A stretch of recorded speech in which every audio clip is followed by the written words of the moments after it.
Hi guys, welcome back to my YouTube channel. ඉතින් ඔයාලා හැමෝම මගේ YouTube channel එකට පිළිගන්නවා. ඉතින් අද මේ vlog එකෙන් මම ඔයාලත් එක්ක share කරගන්නේ stress එක නැති කරගන්න, mind එක relax කරගන්න මම කරන්නේ මොන වගේ දේවල්ද කියලා. ඉතින් මේ තියෙන්නේ මැන්ඩලා බුක් එකක්. ඉතින් මේ වගේ බුක්ස් ස්කූල් ප්ලැනට් එකේ, ලේඩි ජේ එකේ වගේ ෂොප්ස් වල අපිට හොයාගන්න පුළුවන්. ඉතින් මේ බුක්ස් වල තියෙන චිත්‍ර පාට කරාම ඇත්තටම ගොඩක් මයින්ඩ් එක රිලැක්ස් වෙනවා. ඉතින් මේ තියෙන්නේ ඒ වගේ මම පාට කරපු චිත්‍ර. ඉතින් දැන් මේ මම පෙන්නන්නේ අපේ නංගිගේ මැන්ඩලා බුක් එකේ එයා පාට කරපු චිත්‍ර. එයා නම් මට වඩා ගොඩක් චිත්‍ර ප්‍රමාණයක් පාට කරලා, මම නම් තාම චිත්‍ර 3යි පාට කරලා තියෙන්නේ. මැන්ඩලා බුක්ස් පාට කරන එකෙන් අපේ ස්ට්‍රෙස් එක සම්පූර්ණයෙන්ම රිලීස් කරලා දාන්න පුළුවන්. වලාතිරෙන් කොහෙද ලෝකයක් සොයාදෙන් පැතුම් මෙගුන් අපේම ලෝකයක් අපේම ලෝකයක්.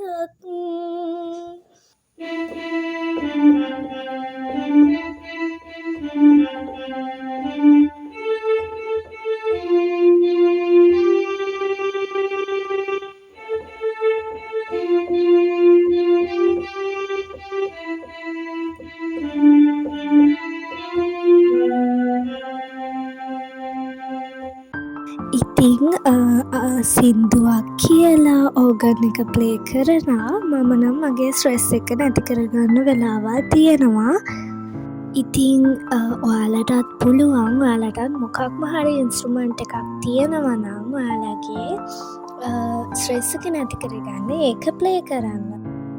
ඉතින් ඔයාලට ගෙස් කරන්න පුළුවන්ද මං ඒ වෙලේ ප්ලේ කරපු සෝං එක මොකක්ද කියලා? මං ඒ ප්ලේ කරේ අයන්න කියන්න සෝං එකේ පොඩි කොට.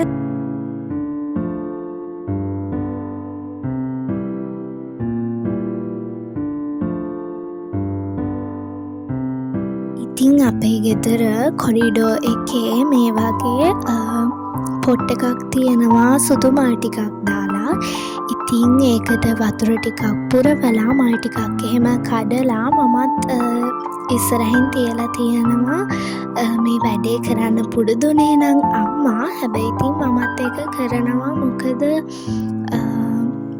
මේ වගේ පුංචි පුංචි වැඩ කරලා අපිට අපේ ස්ට්‍රෙස් එක නැති කරගන්න පුළුවන් වෙන හින්දා. ඉතින් දැන් මං හදන්නේ මගේ රූම් එකේ පොඩක් තිබ්බ පොට් ටික අස් කරන්න.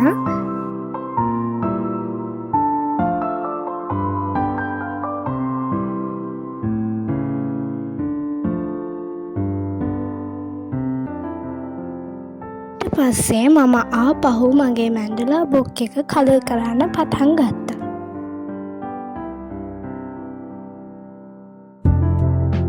ඉතින් මේ වගේ එක රටා එක කලර්ස් මැච් කරලා ලස්සනට පාට කරනකොට ඇත්තටම ඒක නිකන් භාවනාවක් වගේ. අනික අපේ හිත අපිටත් නොදැනීම සංසුන් වෙනවා මේ වගේ දේවල් කරාම.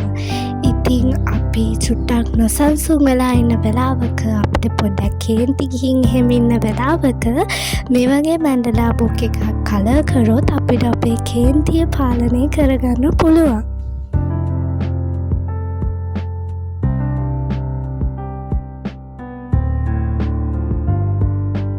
ඉතින් මේ වගේ මැන්ඩලා බුක්ස්ම අවශ්‍ය වෙන්නේ නැහැ. අපිට පුළුවන් Google එකෙන් මේ වගේ කලර් කරන්න තියෙන පික්චර්ස් ඩවුන්ලෝඩ් කරලා ප්‍රින්ට් කරගන්න.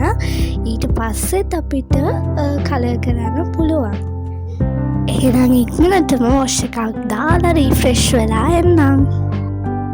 ඉතින් ඊට පස්සේ මම නංගිගේ රූම් එකට පොඩ්ඩක් ගියා. එයා එක්ක පොඩක් කතා කර කර ඉන්න කියලා හිතාගෙන. ඉතින් එයාගේ මැන්ඩලා බුක් එක කලර් කරන ගමන් තමයි හිටියේ.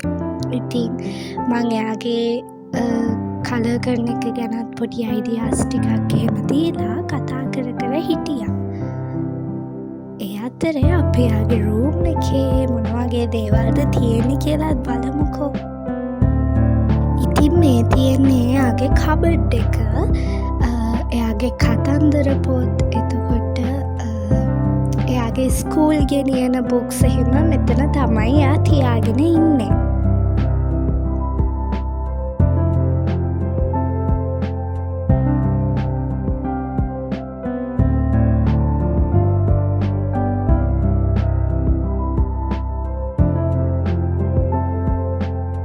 ඉතින් මේ ඉන්නේ එයා මට වඩා ආදරය කරන එයාගේ යාළුවා. ඉතින් එයා ඇත්තටම මට වඩා මෙයාට ආදරේ ඇති.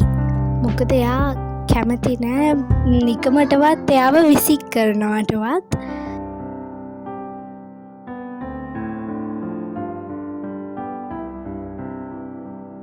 ඉතින් මේ තියෙන්නේ අපේ නංගිගේ රීඩිං කෝන එක. ඉතින් එයා මෙතන තමයි පොත් කියවන්න හදාගෙන තියෙන තැන. ඉතින් එයා මටත් වඩා ගොඩාක් ක්‍රියේටිව්, ඒ වගේම එයා මට වඩා පිළිවෙලයි. ඉතින් මේ ඉන්නේ එයාගේ තවත් යාළුවෙක්.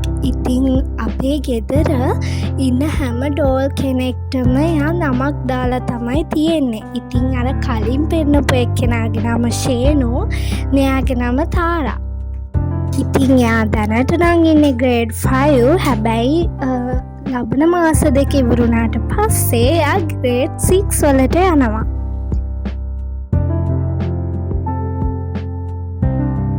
ඉතින් දැන් අපි දෙන්න මේ පොඩි කයියක් ගහගෙන තමයි ඉන්නේ. ඉතින් එයා චුට්ටක් හැබැයි පණ්ඩිතයි.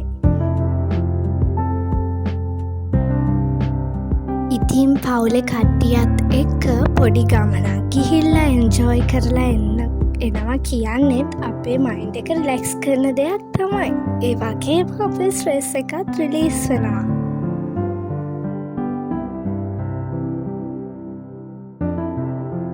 ඉතින් අපි චුට්ටක් එළියට ගියා. ඒ ගමන් අපි කට්ටියම හිතුවා මොනවා හරි කන්න ඕනි කියලා. ඉතින් ඒකින්ද අපි රෙස්ටොරන්ට් එකකට ගිහිල්ලා පාන් කෑවා. ඉතින් මේ වගේ පවුලේ කට්ටියත් එක්ක එළියට ගිහිල්ලා එළියෙන් කාලා එන්ජොයි කරලා එන එකෙන් අපිට ඇත්තටම අපේ මයින්ඩ් එක රිලැක්ස් කරගන්න පුළුවන්.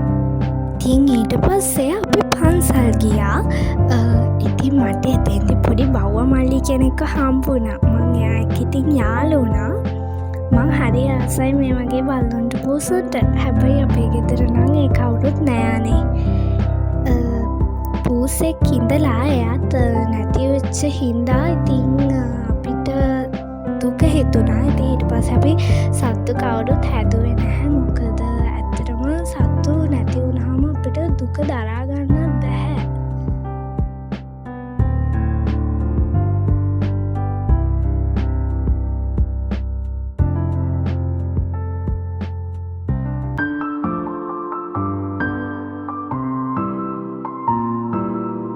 ඇත්තටම මේ පන්සල නම් මාර ලස්සනයි බණ භාවනා කරන්න. ඒ වගේ දේවල් වලට නම් මේ පන්සල ගොඩාක් ලස්සන පන්සලක්. ගොඩාක් ගැලපෙනවා මේ පන්සල.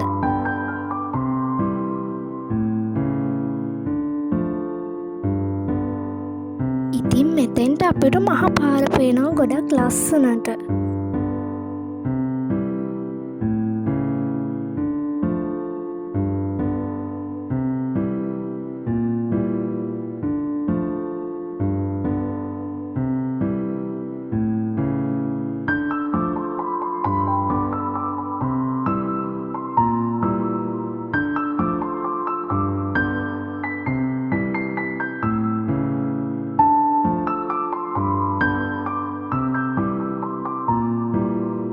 පන්සල ගොඩාක් ලොකුයි. මේක චුට්ටක් කන්දක් උඩ වගේ තමයි තියෙන්නේ. ඉතින් ගොඩක් ලස්සනයි.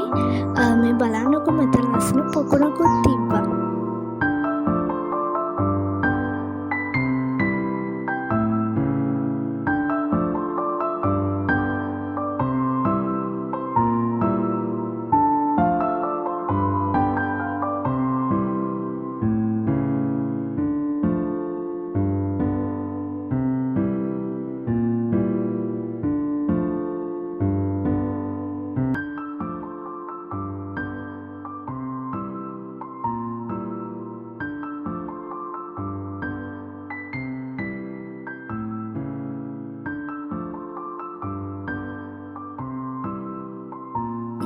එහෙනම් මම අදට ගිහින් එන්නම්. ඉතින් මම හිතනවා මේ ව්ලොග් එක ඔයාලා හැමෝටම ප්‍රයෝජනවත් වෙන්න ඇති කියලා.